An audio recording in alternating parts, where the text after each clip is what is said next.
Hello and welcome to the Minimum Competence episode for Thursday, July 9th, 2026. I'm your host for today, Andrew Leahy, an assistant teaching professor of law at Drexel Klein School of Law. On today's episode, voter roll database fights, DOJ threatens election officials, and ex-Olympians reflecting pool felony case. Let's remember, equal justice under the law is not merely a caption on the facade of the Supreme Court building. And read today's legal news. On this day in legal history, July 9th, 1868, South Carolina and Louisiana became the final two states needed to push the 14th Amendment over the three-quarters threshold, and with their votes, the amendment was ratified into the Constitution.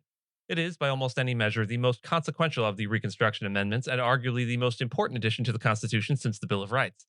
The amendment was written to answer the central question left open by the Civil War and the abolition of slavery. What did freedom actually mean, and who was entitled to it? Its first section does an enormous amount of work in a single sentence. It establishes birthright citizenship, declaring that all persons born or naturalized in the United States and subject to its jurisdiction are citizens of both the nation and their state.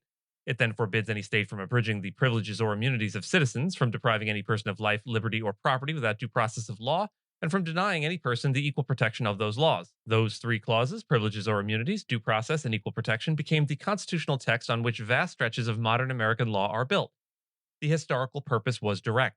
The framers of the amendment, led in the House by John Bingham, wanted to overrule Dred Scott, which had held that black Americans could not be citizens, and to constitutionalize the civil rights protections Congress had already tried to enact by statute, putting them beyond the reach of any future hostile Congress or Southern legislature. They understood that emancipation without citizenship and equal protection would be a hollow victory, and they wrote a guarantee that applied against the states, not just the federal government.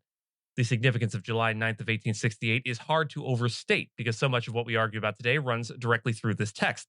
The Equal Protection Clause is the basis of Brown v. Board of Education and school desegregation, of Loving v. Virginia striking down bans on interracial marriage, and of Obergefell recognizing marriage equality.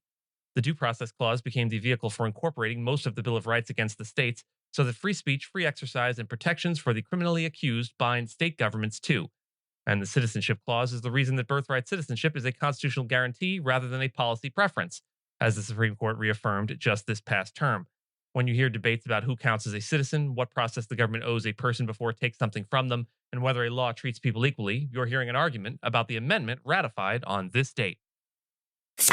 A federal judge in Florida has ordered the Department of Homeland Security to keep giving four Republican-led states, Florida, Iowa, Indiana, and Ohio, access to a federal database those states use to check whether registered voters are citizens. The order from U.S. District Judge T. Kent Wetherell II in Pensacola lets the states continue using the system while the underlying legal fight plays out. The underlying database is called SAVE, for Systematic Alien Verification for Entitlements, a federal system historically used to verify immigration status for benefits. After a revamp last year, it became far more powerful for election purposes. Users could search many records at once, and it exposed individuals' social security numbers. Several Republican-led states began comparing their voter rolls against SAVE and canceling the registrations of people the database flagged as non-citizens, if any.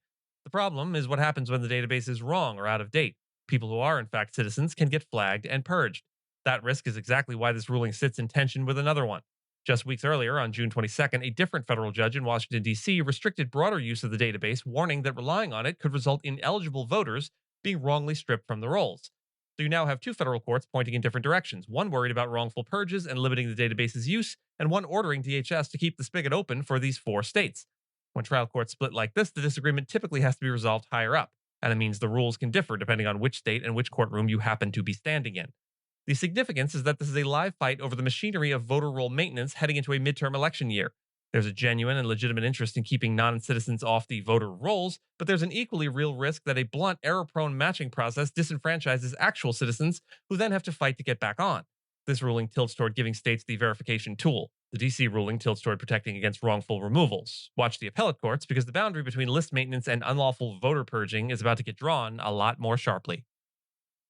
In a closely related development, the Justice Department has sent letters to all 50 states warning that state and local election officials could face criminal prosecution if they allow non-citizens to remain on their voter rolls. The letters from Harmeet Dillon, who leads the department's Civil Rights Division, gives officials just 5 days to respond with a plan to comply. The federal government does have statutes on the books aimed at protecting the integrity of elections and barring non-citizens from voting, and the letters invoke several of them. But the ordinary way these laws work is that you prosecute a person who actually votes illegally or knowingly facilitates fraud. What's unusual here is the target. The letters put state and local election administrators, the people who maintain the rolls, on notice that they personally could be charged. That reframes routine election administration as potential criminal exposure for the officials doing it. Think about the position this puts an election official in. Maintaining accurate voter rolls is genuinely hard. People move, die, naturalize, and occasionally register in error, and every state already has processes for it. Now imagine being told by the U.S. Department of Justice that if the federal government later decides your rolls were inadequate, you could be a criminal defendant, and you have 5 days to send in a compliance plan. Even if few or no prosecutions ever materialize, the threat itself is designed to change behavior, to push officials toward more aggressive purging out of fear of personal liability, not necessarily out of accuracy. Critics call that coercion. The department tries to frame it as enforcement. The significance is about federal pressure on the decentralized American election system. Elections in this country are run by states and localities deliberately so that no single national authority controls the vote. Democratic officials in states like Michigan pushed back hard, noting they've already taken extensive steps to ensure only eligible voters can vote. The letters, arriving alongside the SAVE database fight, are part of a coordinated push ahead of the midterms, and they raise a serious question about the line between legitimate enforcement of election laws and using the threat of prosecution to lean on the officials who administer them. And in a very different kind of case, a former Olympic canoe racer, David Hearn, pleaded not guilty in D.C. Superior Court to a felony charge of deliberately damaging the recently renovated Lincoln Memorial reflecting pool. Hearn, who was 67 and competed in 3 Summer Olympics, entered his plea through an attorney at his first court appearance, and his lawyers have described the prosecution as an abuse of power built on what they call a concocted narrative. The reflecting pool sits on the National Mall between the Lincoln Memorial and the Washington Monument and had just undergone a roughly $16 million kind of botched renovation.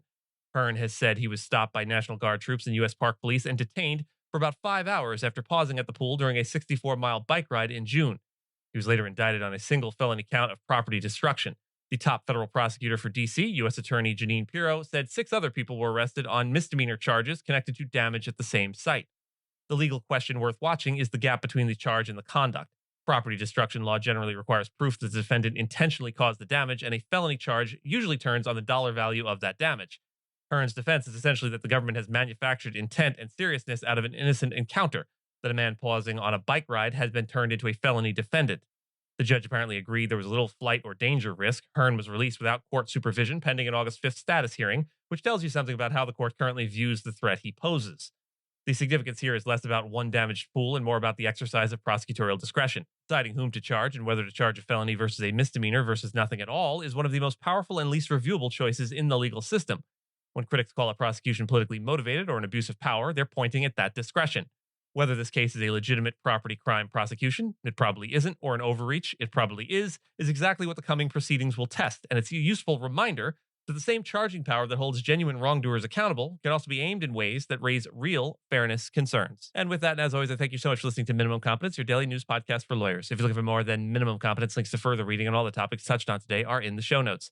And reviews go a long way towards helping new listeners to find our show. If you have a moment, leave a rating or review on your podcast player. We'd sure appreciate it. And if you know someone that might be interested in the story we cover, consider sending them the episode. But remember, nothing here should be construed as legal advice because it is certainly never that. Minimum Competence is available at minimumcomp.com and wherever it is you get your finely crafted podcast. If you haven't checked out the website in a while, give it a look. There are complete transcripts and resources for each episode and its corresponding segments, as well as an opportunity to receive new episodes in email, newsletter, form. We'll see you back here tomorrow, and until then, remember, the vote is precious, almost sacred, and it is the most powerful nonviolent tool we have in a democratic society.